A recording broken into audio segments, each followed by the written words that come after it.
ዛሬ ዓለም ከቀጠናዊ ግጭት እጅግ ባለፈ ትልቅ ነገር ላይ አፋፍ ላይ ቆማለች። ጦርነትን ያቆማል ተብሎ የታሰበ የተኩስ አቁም ስምምነት አሁኑኑ እየፈራረሰ ነው። የዓለም የነዳጅ የህይወት መስመር የሆርሙዝ ወሽመጥ እንደገና እየተዘጋ ነው። በሊባኖስ የአየር ድብደባዎች እየተጠናከሩ ነው። ከዝግ በሮች በስተጀርባም ዩናይትድ ስቴትስ፣ ኢራን እና ፓኪስታን አጠቃላይ ውድቀትን ለመከላከል እየተረባረቡ ነው። ይህ ሌላ ተራ የመካከለኛው ምስራቅ ታሪክ አይደለም። ይህ በገሃድ እየታየ ያለ ዓለም አቀፍ ቀውስ ነው። እንደምቆያችሁ የኢትዮጵያ ዴይሊ ቤተሰቦች፣ ዛሬ እጅግ ውስብስብና አደገኛ ወደሆኑ የጂኦፖለቲካዊ ቀውሶች ውስጥ እናስገባችኋለን። ይህም ደካማ የሆነው የዩኤስ ኢራን የተኩስ አቁም፣ የእስራኤል በሊባኖስ ላይ የምታደርገው እየጨመረ የመጣው ጥቃትና በዓለም ላይ እጅግ ወሳኝ በሆነው የሆርሙዝ ወሽመጥ ዙሪያ የተፈጠረውን ዓለም አቀፍ አስቸኳይ ሁኔታ የሚያካትት ነው። ከጥቂት ቀናት በፊት እንደ ዲፕሎማሲያዊ ስኬት የታወጀው ነገር አሁን ወደ ጂኦፖለቲካዊ መናወጥ እየተቀየረ ነው። በተቃራኒ ትረካዎች እየጨመረ በሚሄድ የሟቾች ቁጥርና የዓለም ሀያላን ምላሽ ለመስጠት በሚያደርጉት ሩጫ ሁሉም ነገር በግልጽ በሀቅና ያለምንም መዛባት አቀርብላችኋለሁ። ከጥቂት ቀናት በፊት ዩናይትድ ስቴትስ እና ኢራን በፓኪስታን አጋዥነት በ2 ሳምንት ቅድመ ሁኔታ የተኩስ አቁም ስምምነት ላይ ደርሰው ነበረ። ግቡ ቀላል ነበረ።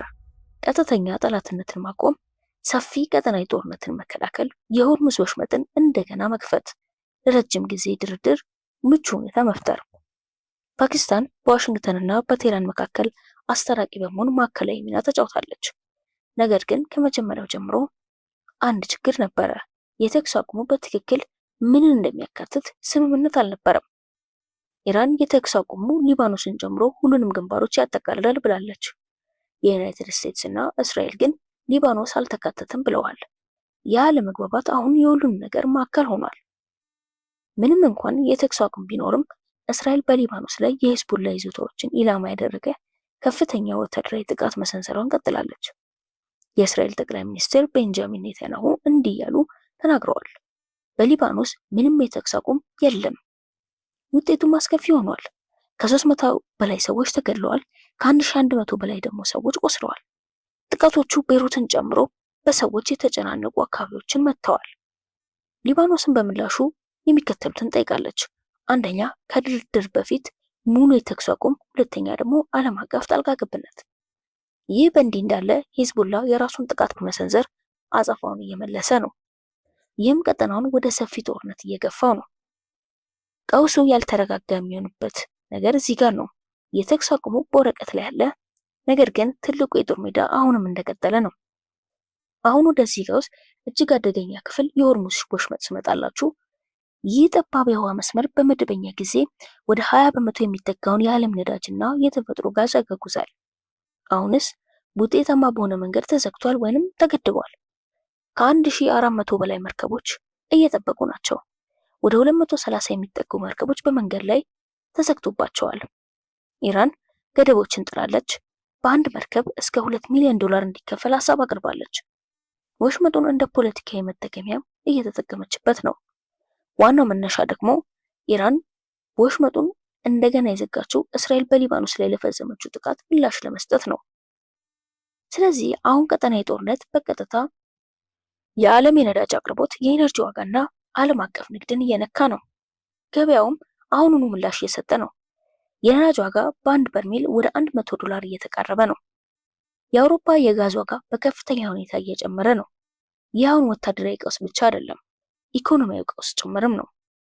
ኤክስፐርቶች ይህንን ሁኔታ ለምን የጂኦፖለቲካዊ መናወጥ እንደሚሉት ልንገራችሁ። አንደኛ፣ የተጋጩ የተኩስ አቁም ትርጓሜዎች። ኢራን ሊባኖስን ያካትታል፣ እስራኤል ሊባኖስን ያካትትም። ውጤት ሰላም ቢባልም ውጊያው ቀጥሏል። ሁለተኛው፣ ትይዩ ጦርነቶች። የዩኤስ ኢራን ግጭት ቆሟል፣ የእስራኤል ሂዝቦላ ግጭት ቀጥሏል። እነዚህ ሁለት መስመሮች እየተጋጩ ነው። ሶስተኛ፣ የኢኮኖሚ ግፊት፣ የወሽመጡ መዘጋት፣ የዓለም የኤነርጂ ድንጋጤ። አራተኛ፣ የዲፕሎማሲ መዘበራረቅ፣ የተለያዩ ሀሳቦች፣ የ10 ነጥብና የ15 ነጥብ እቅዶች፣ የተባበረ ስምምነት የለም። አምስተኛ፣ በድርድር ወቅት የሚፈጸሙ ወታደራዊ እርምጃዎች።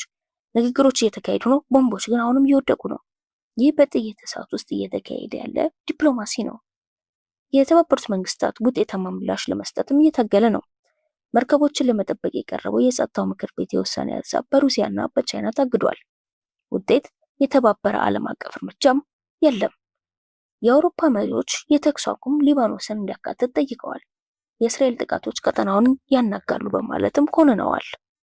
ብሪታንያም የእስራኤል ድርጊት ለቀጠናው መረጋጋት እጅግ ጎጂ ስትል ገልጻለች።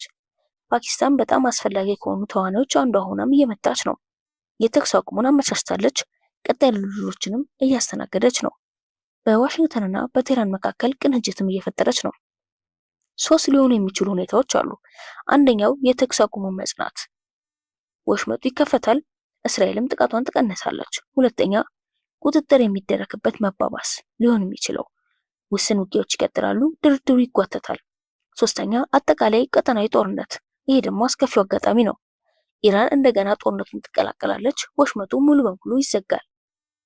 ከጦር ሜዳው ባለፈ በሲቀስ ውስጥ ሌላኛው ትልቁ ችግር በአሜሪካ ውስጥ ያለው ውስጣዊ የፖለቲካ ውጥረት ነው።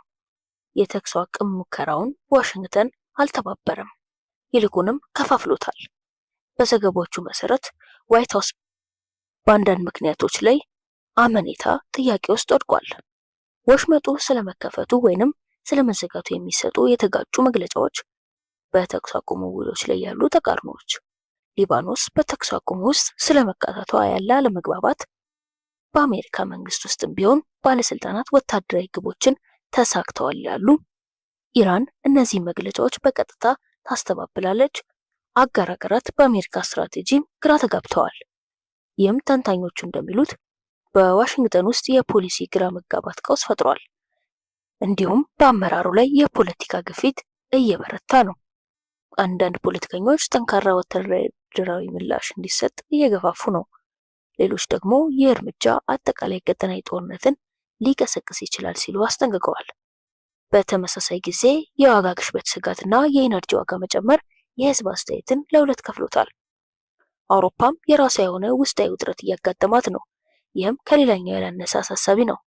በውጫዊ ገጽታ የአውሮፓ መሪዎች ለተኩስ አቁም ሊባኖስን በድርድሩ ስለማካተትና የሆርሙዝ ወሽመጥን ለመክፈት የተባበረ ድምጽ ያላቸው ይመስላል። ነገር ግን በጀርባ አውሮፓ ተከፋፍላለች። ትልቁ ጉዳይ የኢነርጂ ጉዳይ ነው። አውሮፓ በከፍተኛ ሁኔታ ከባህረ ሰላጤው በሚመጣ ነዳጅ ላይ ትመካለች። የወሽመጡ መስተጓጎል የጋዝና የነዳጅ ዋጋ እንዲጨምርም ደግሞ አድርጓል። አውሮፓ ምን አይነት ምላሽ መስጠት እንዳለባት የሚሰጡ ብዙ ልዩነቶች አሉ። አንዳንድ ሀገራት የመርከብ መስመሮችን ለመጠበቅ ወታደራዊ ተሳትፎን ይደግፋሉ። ሌሎች ደግሞ ማንኛውንም አይነት የጦርነት መባባስ አጥብቀው ይቃወማሉ። የኔቶ አመራር ከአሜሪካ ጠንካራ ሚና እንዲጫወት ግፊት የተደረገበት ቢሆንም ሁሉም የአውሮፓ መንግስታት በዚህ አይስማሙም። ይህ ቀውስ አሁን ወታደራዊ ብቻ አይደለም፣ ባለብዙ ደረጃ የዓለም ውጥረት ሆኗል። አንደኛ ወታደራዊ አለመረጋጋት፣ በሊባኖስ የሚቀጥለው ድብደባ። ሁለተኛ የኢኮኖሚ አለመረጋጋት፣ የነዳጅና የጋዝ አቅርቦት መስተጓጎል። ሶስተኛ ፖለቲካዊ አለመረጋጋት፣ የአሜሪካ ውስጣዊ ክፍፍልና የአውሮፓ አለመግባባቶች። አራተኛ ዲፕሎማሲያዊ አለመረጋጋት፣ የተጋጩ የተኩስ አቁም ትርጓሜዎች። ይህ በሩቅ የመካከለኛው ምስራቅ የሚካሄድ ግጭት ብቻ አይደለም። ይህ የዓለም አመራር የፖለቲካ መረጋጋትና የኢኮኖሚ ጥንካሬ መፈተሻ ነው። እንደ ዜጋና እንደ ተመልካች የሚሰማውትን አስተያየት በኮሜንት መስጫው ላይ ያስፍሩልን። ይህ ቪዲዮ ለሌሎች እንዲደርስ ላይክ እና ሼር በማድረግ የበኩሉን ይወጡ። እንዲህ ያሉ ዜናዎችን በየጊዜው ለማግኘት ሰብስክራይብ በማድረግ የኢትዮጵያ ዴይሊ ኒውስ ቤተሰብ ይሁኑ። ይህ አሁን በመካከለኛው ምስራቅ ያለ ግጭት ብቻ አይደለም። ጦርነቱ ይቆማል ወይስ አይቆምም የሚለው ብቻ ሳይሆን ጦርነቱ ባለበት ሁኔታ ዓለም መረጋጋት ትችላለች ወይ የሚለው ዋናው ጥያቄ ነው። የተኩስ አቁሙ መቆየት ያለ መቆየቱ ሳይሆን የዓለም የፖለቲካና የኢኮኖሚ ስርዓት ይህንን መናወጥ የመቋቋም አቅም እንዳለው የምናይበት ወቅት ላይ ነን። ይህ የኢትዮጵያ ዴይሊ ኒውስ ነው። በሚቀጥለው ሌላ ዘገባ እስክንገናኝ ድረስ ቸር ይቆዩ።